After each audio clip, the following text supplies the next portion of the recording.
I birocci è anche difficile trovare una definizione perché sono dei mezzi che non hanno l'omologazione circolare.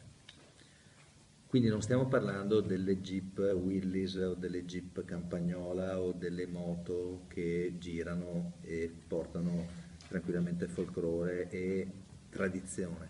Stiamo parlando di mezzi particolarmente pericolosi.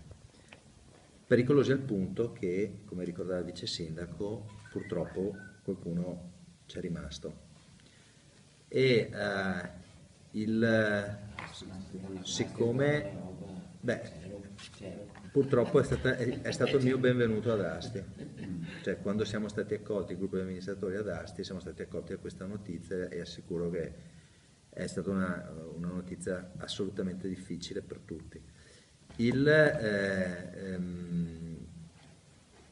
quello che volevo un po' sottolineare è il fatto che gli alpini, in questo momento non parlo da alpino, ma parlo da osservatore, da sindaco che ha ricevuto dagli alpini, hanno mandato delle lettere a tutte le sezioni ANA in cui hanno detto la Dunata è un momento di festa, un momento di tradizione, un momento, chiamiamolo anche folklore, ma con determinate regole.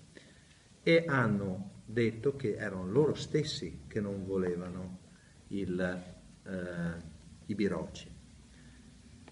A questo, ieri abbiamo fatto una riunione, ci siamo trovati tutti d'accordo, il COA, Comitato Organizzazione Adunata, nella persona del suo presidente Luigi Cailotto, io e tutta la giunta, sul fatto che era necessario e sarà necessario aiutare i vigili, perché anche qui, diciamo, la funzione dei vigili della Polizia Municipale, di tutte le polizie municipali, che farà un lavoro incredibile in questi 3 giorni di adunata, deve essere anche aiutato e facilitato da norme che gli possano aiutare i sequestri, a evitare che ci siano delle situazioni di pericolo per sé e per gli altri. Questo è lo spirito di quella che sarà un'ordinanza che avremo intenzione di prendere. Poi una breve annotazione sul folklore. La Donata degli Alpini è sicuramente un momento di festa, ma non è cantare la canzone di Village People a squarciagola.